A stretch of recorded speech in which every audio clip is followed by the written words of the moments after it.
തുടർഭരണം മാറണം, അത് നല്ലതാണ്. കാരണം പിന്നെ തുടർച്ചയായിട്ട് പിന്നെ ഒരേ താളത്തിൽ പോയിക്കൊണ്ടിരിക്കുമ്പോൾ അത് ജനങ്ങൾക്ക് അതൃപ്തികരമാവുമ്പോൾ അതിനൊരു മാറ്റം വരേണ്ടത് അനിവാര്യമായിട്ടുള്ള ഒരു കാര്യമാണ്. അല്ലെങ്കിൽ തന്നെ ഇപ്പോൾ കേരളത്തിൽ മാറി മാറി കുത്തുക എന്ന് പറയുന്നൊരു ശീലം ഉണ്ടായിരുന്നു. ഇപ്പോൾ ഈ ഇടതുപക്ഷ സർക്കാരിൻ്റെ കാര്യത്തിൽ മാത്രമാണ് തുടർച്ചയായിട്ട് അത് അങ്ങനെയാണ് പോയത്.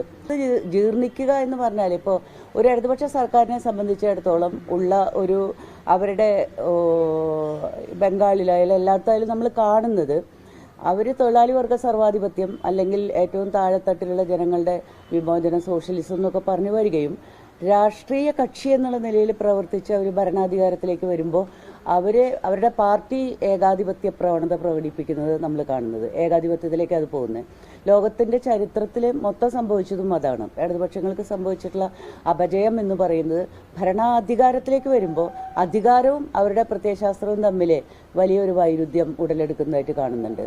കേരളത്തെ സംബന്ധിച്ചിടത്തോളം അതിലും കടന്ന് പിന്നെ ഏകാധിപത്യ പ്രവണത വളരെയധികം രൂക്ഷമായ ഒരു കാലഘട്ടമാണ് കടന്നുപോയത് എന്ന് നമ്മൾ കാണുന്നുണ്ട്. അതുകൊണ്ട് തന്നെ മാറുന്നത് നല്ലതാണ്, അത് അവർക്കും നല്ലതാണ്.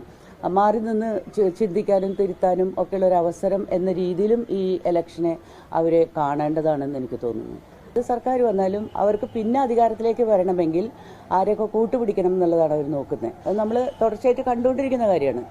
ഏത് പിന്നെ എന്താ പറയുക, ജനവിരുദ്ധ കക്ഷികളുമായും ചേർന്ന്, പ്രത്യേകിച്ച് വർഗീയ കക്ഷികളായിട്ട് ചേർന്ന്, മതകക്ഷികൾ, സാമുദായിക കക്ഷികൾ, ഇവരൊക്കെ ആയിട്ട് ചേർന്നിട്ട് അധികാരത്തിൽ നിലനിൽക്കുക എന്നുള്ളത് മാത്രമാണ് ലക്ഷ്യം. അപ്പോൾ അധികാരത്തിൽ നിലനിൽക്കാൻ വേണ്ടി അവരവർ വിശ്വസിക്കുന്ന നിലപാടുകളിൽ വെള്ളം ചേർക്കുക എന്നുള്ളത് വളരെ ഈസി ആയിട്ട് ചെയ്തുകൊണ്ടിരിക്കുന്നൊരു കാര്യമാണ്. അപ്പോൾ ഇപ്പോൾ നമ്മൾ കാണുന്ന വെള്ളാപ്പള്ളിയെ പോലെയുള്ള ആളുകളൊക്കെ ആയിട്ട് കൂട്ടുകൂടുക എന്ന് പറഞ്ഞാൽ അത് അക്രമമാണ്, ശരിക്കും അക്രമമാണ്. കാരണം പിന്നെ നമുക്കറിയാവുന്നതുപോലെ കേന്ദ്രത്തിൽ നമ്മൾ കണ്ടുകൊണ്ടിരിക്കുന്നത് ഇന്ത്യയെ അതിൻ്റെ മതേതര ജനാധിപത്യ സ്വഭാവത്തിൽ നിന്ന് മാറ്റി ഒരു മതരാഷ്ട്രമാക്കി തീർക്കാനുള്ള പ്രവർത്തനങ്ങളാണ്. അവരുടെ പാർട്ടിയുടെ പ്രത്യയശാസ്ത്രം അതാണ്, അവരതിനുവേണ്ടി പ്രവർത്തിച്ചുകൊണ്ടിരിക്കുകയാണ്.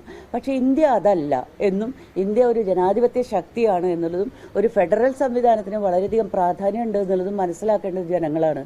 ജനങ്ങളുടെ തീരുമാനമാണ് അതിനെ തിരുത്താൻ വേണ്ടി ഉണ്ടാവേണ്ടത്. തീർച്ചയായിട്ടും അതിപ്പോൾ ഞാൻ പറയാതെ തന്നെ നമുക്കറിയാവുന്ന കുറേ കാര്യങ്ങളുണ്ട്. ഇപ്പോൾ നാരായണ ഗുരുവിൻ്റെ പിന്നെ ദർശനങ്ങൾ, അല്ലെങ്കിൽ അത് കേരളം ഏറ്റവും കൂടുതൽ വിലമതിക്കുന്നതും ഏറ്റവും പ്രിയപ്പെട്ടതും നമ്മെ ഏറ്റവും മാറ്റി നിർത്തുന്നതായിട്ടുള്ള ദർശനങ്ങളാണ്. അതിൽ വെള്ളം ചേർക്കുന്ന നയങ്ങളാണ് അദ്ദേഹം തുടർന്ന് പോരുന്നത്. ഈ മതശക്തികൾ, സാമുദായിക ശക്തികൾ, അതുപോലെ തന്നെ വർഗീയ കക്ഷികൾ, ഇവർക്കൊക്കെ അവരുടെ സ്വന്തം നിലയിൽ മത്സരിക്കാവുന്നതാണ്.